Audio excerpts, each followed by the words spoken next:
جس میں نبی علیہ السلام فرماتے ہیں ما ذئبانی جائعانی ما ذئبانی جائعانی ارسلا فی غنم بافسد رہا من حرص المرء علی المال والجاہ لدینہ او کما قال علیہ الصلوۃ والسلام۔ آپ نے ارشاد فرمایا کہ دو بھوکے بھیڑیے ہوں، دو بھوکے بھیڑیے، جوڑا ہو بھیڑیے ہوگا، دو بھوکے بھیڑیے ہوں، جنگل میں بکریاں ہیں، رات کا ٹائم ہے اور دونوں بھیڑیے بھوکے ہیں اور بکریوں کو ایک جگہ رکھ کر کے چرواہا رات کو اپنے گھر واپس آ گیا ہے۔ کتنی چیزیں ہو گئی؟ ایک بھیڑیا نہیں بلکہ دو ہے۔ دوسری چیز کیا ہے؟ دونوں بھیڑیے جائعان بھوکے ہیں، شدت کی بھوک لگی ہے۔ نمبر 3 رات کا وقت ہے۔ نمبر 4 بکریاں جہاں ہیں وہاں بکریوں کو چرواہا بھی نہیں ہے۔ رات کی تاریکی میں ان لاوارث بکریوں پر دو بھوکے بھیڑیے اگر آ جائیں تو آپ نے فرمایا وہ دونوں بھوکے بھیڑیے بکریوں کو اتنا نقصان نہیں پہنچا سکتے جتنا مال کی محبت اور حرص اور کرسی کی لالچ۔ اللہ تعالیٰ محفوظ رکھے۔ یہ کرسی مل جائے کوئی مشکل نہیں، دیکھیں بغیر الیکشن کے بغیر خرچے کی کرسی ملی ہے، اس کو کوئی نہیں چھینے گا، بلکہ کوئی ان سے بڑا آدمی آ جائے تو عزت سمجھیں کہ اپنی کرسی اس کے لیے چھوڑ دے۔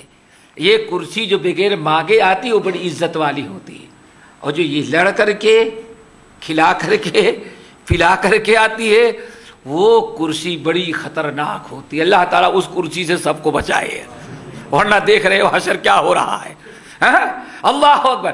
آپ نے فرمایا دو بھوکے بھیڑیے ہوں، رات کا وقت ہے، بکریوں کا ریوڑ ہے اور بکریوں کا چرواہا بکریوں کو چھوڑ کر کے واپس چلا گیا ہے۔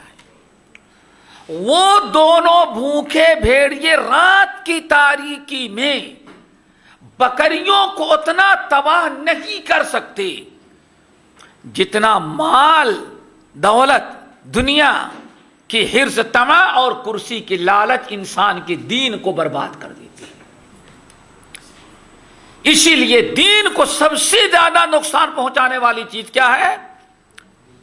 دنیا کی حرص، محبت، طمع، لالچ اور کرسی کی پیاس۔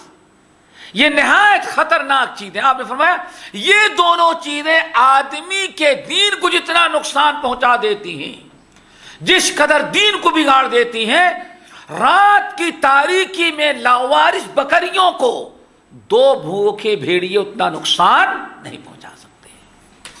اسی لیے جب آپ نے سن لیا کہ دنیا کی حرص اور طمع اور دنیا کی لالچ مومن کے دین کو سب سے زیادہ نقصان پہنچانے والی چیز ہے، اسی لیے اللہ تعالیٰ اپنے جس بندے سے محبت کرتے ہیں، اپنے جس مومن بندے کو اپنا محبوب بناتے ہیں، اللہ تعالیٰ اپنے اس مومن بندے کو، محبوب بندے کو دنیا کی ہر اس چیز سے، دنیا داری، ان تمام دنیا داری سے محفوظ کر لیتے ہیں جو دنیا داری بندے کے دین کو خراب کرنے والی ہو۔ آپ تو بہت مانگ رہے ہیں، لیکن اللہ تعالیٰ جانتا ہے کہ یہ چیز آپ کو مل گئی تو آپ کے دین کو نقصان پہنچائے گی۔ آپ بہت مانگتے ہیں، مانگنے کے باوجود تمنا بھی ہے، خواہش بھی ہے، آپ کو ضرورت بھی ہے، لیکن اللہ دیکھتے ہیں کہ یہ چیز اس کو نقصان پہنچا دے گی اس کے دین کو، اسی لیے اللہ تعالیٰ کی محبت کا تقاضا یہ ہے کہ بندے کو کوئی ایسی چیز نہ دے جو بندے کے دین کو نقصان پہنچائے. اور یہ بہت بڑی چیز ہے بھائی، کسی کو اللہ تعالیٰ اپنا محبوب بنائے، کسی سے محبت کرنے لگے، یہ کوئی معمولی سی نعمت ہے. پھر آپ جانتے ہیں، پھر اور سنو، نبی علیہ السلام نے بڑی پیاری تشبیہ دی ہے، وہ سننے کے لائق ہے. اللہ رب العالمین اپنے جس بندے سے محبت کرتے ہیں، جس بندے کو اپنا محبوب بنا لیتے ہیں، دنیا کی ہر اس چیز سے اس کو بچا لیتے ہیں، گرچہ بندہ چاہتا بھی ہے اس چیز کو، لیکن ہر اس چیز سے اللہ بچا لیتے ہیں جو چیز اس کو جنت کے اعلیٰ درجات سے محروم کر دے، دین کو نقصان پہنچائے، آخرت کو خراب کر دے. پھر بڑی پیاری تشبیہ دی جس سے کوئی انکار نہیں کر سکتا. بھائی رحمت للعالمین کی بات ہے. حضرت محمود ابن لبید رضی اللہ تعالیٰ عنہ کی حدیث جو میرے مسند احمد بن حنبل اور امام احمد بن حنبل ہی کی کتاب الزہد سے میں نے نقل کیا. حدیث کے راوی ہے محمود ابن لبید رضی اللہ تعالیٰ عنہ. کہتے کیا ہیں، کتنی پیاری روایت. کہتے ہیں کہ میرے ان کانوں نے نبی علیہ السلام کو فرماتے ہوئے سنا کہ ان اللہ تعالی لا يحمی عبدہ المؤمن من الدنیا وهو يحبه كما تحمون مريضكم الطعام والشراب تخافون علیہ او كما قال علیہ السلام. اب اس مثال کو کوئی انکار نہیں کر سکتا اور اس حدیث کے سمجھنے میں کوئی اب مشکلات نہیں. آپ فرماتے کیا ہے، اللہ تعالی، یہ اللہ تعالی اپنے اس مومن بندے کو جس سے اللہ تعالی محبت کرتے ہیں، اپنے اس مومن بندے کو اللہ تعالی دنیا سے بچاتے ہیں. وَهُوَ يُحِبُّهُ، حالانکہ بندہ دنیا چاہتا ہے اور اللہ تعالی بندے کو دنیا سے بچاتے ہیں. کیوں بچاتے ہیں؟ چونکہ اللہ تعالی اس بندے سے محبت کرتا ہے اور یہ دنیا کی چیز اس کے دین کو نقصان پہنچانے والی ہے. کیسے بچاتا ہے؟ اب ذرا غور سے سنو. کما تحمون مریضکم الطعام والشراب تخافون علیہ، جیسے تم اپنے مریض کو کھانے اور پینے سے بچاتے ہو جبکہ مریض کو کھانا پینا نقصان پہنچائے. نہیں سمجھ میں آیا، یہ حدیث نہیں سمجھ میں آئی میرے خیال سے. آپ ڈاکٹر کے یہاں گئے، آپ کو ڈاکٹر نے بتایا آپ کو فلاں بیماری ہے اور آج ہی سے فلاں چیز کھانا بند کر دیں اور فلاں چیز کو نہیں پی سکتے، بس پابندی لگا دیں. ڈاکٹر بتا دیا. کیوں؟ یہ چیز اگر آپ استعمال کریں دوا بھی فائدہ نہیں اور آپ کی جان بھی خطرے میں ہے. اور آپ اس چیز کے بہت زیادہ عادی ہیں. اب آپ بتائیں، آپ تو اتنی عادت اس چیز کی پڑ چکی ہے کہ اب آپ تو اپنی بیماری کا خیال نہیں کرتے، لیکن آپ کے ماں باپ بیوی بچے وہ چیز آپ کو دینے کے لیے تیار نہیں ہوتے. کیوں نہیں دینے کے لیے تیار ہوتے؟ چونکہ یہ اس بیماری میں کھانا پینا آپ کے لیے نقصان دہ ہے. مریض کو شدت کی ضرورت ہے، مریض اس چیز کے لیے بالکل بے قرار بے چین ہے، لیکن محبت کرنے والے ماں باپ عزیز و اقارب اس کو نہیں دیتے. کیوں نہیں دیتے؟ چونکہ اس چیز کا کھانا پینا اس بیماری میں مضر ہے، نقصان دہ ہے. اللہ رسول ایسی مثال دیے کہ روزمرہ کی زندگی میں آدمی پر وہ گزرتی رہتی ہے.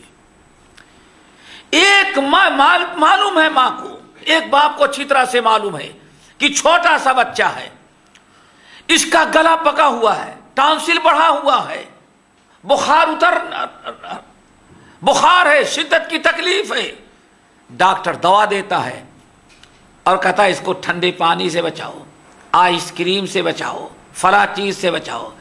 بچہ کتنا روتا ہے، ماں باپ کلیجے پر پتھر باندھ لیتے ہیں لیکن وہ نقصان پہنچانے والی چیز بچے کو نہیں دیتے۔ بچہ چاہتا ہے لیکن چونکہ ماں باپ کے لیے بچے کی جو چاہت ہے، ذرا غور کریں، بچے کی جو پسند ہے، بچے کی جو چاہت ہے، بچے کی چاہت سے کہیں زیادہ ماں باپ کو بچے کی صحت اور بچے کی جان پیاری ہے۔ اس لیے بچے کی پیاری جان کو بچانے کے لیے بچے کی تمام ان خواہشوں کو ماں باپ دبا دیتے ہیں، کوئی ایسی خواہش نہیں پوری کرنے دیتے جو بچے کے جان کے لیے اور صحت کے لیے نقصان دہ ہو۔ بچے کی چاہت ہے، ماں باپ اس کو منع کر رہے ہیں۔ اللہ کے رسول صلی اللہ علیہ وسلم فرمائے اسی طرح سے، اللہ اکبر، اتنی پیاری تشبیہ، اسی طرح سے جیسے تم اپنے مریض کو ان تمام چیزوں کے کھانے پینے سے بچاتے ہو جو مریض کے جان کے لیے جان کے خطرے کے باعث بنتی ہے، مریض کی پسند اور چاہت کی پرواہ تم نہیں کرتے، صرف اس کی، چونکہ اس کی جان اور صحت آپ کو پیاری ہے۔ اسی طرح اللہ تعالیٰ اپنے بہت سارے مومن بندوں سے جب محبت کرتے ہیں، بندوں کی بڑی چاہت ہوتی ہے، بڑی خواہش ہوتی ہے، بندے کو ضرورت بھی ہوتی ہے، لیکن اللہ تعالیٰ بندے کو نہیں دیتے۔ کیوں؟ اللہ تعالیٰ جانتا ہے کہ یہ بھی چیز اس بندے کی آخرت کے لیے، دین کے لیے نقصان دہ ہے۔ وہی اللہ رب العالمین رحم کر رہا ہے، لیکن ہم لوگ کبھی ناراض ہو کر کے اللہ تعالیٰ کی شکایت شروع کر دیتے ہیں۔ دوسری حدیث حضرت قتادہ ابن نعمان رضی اللہ تعالیٰ عنہ راوی ہیں، جس حدیث کو امام ترمذی، امام ابن ماجہ، امام احمد، ابن حبان اور امام حاکم رحمہم اللہ نے روایت کیا ہے۔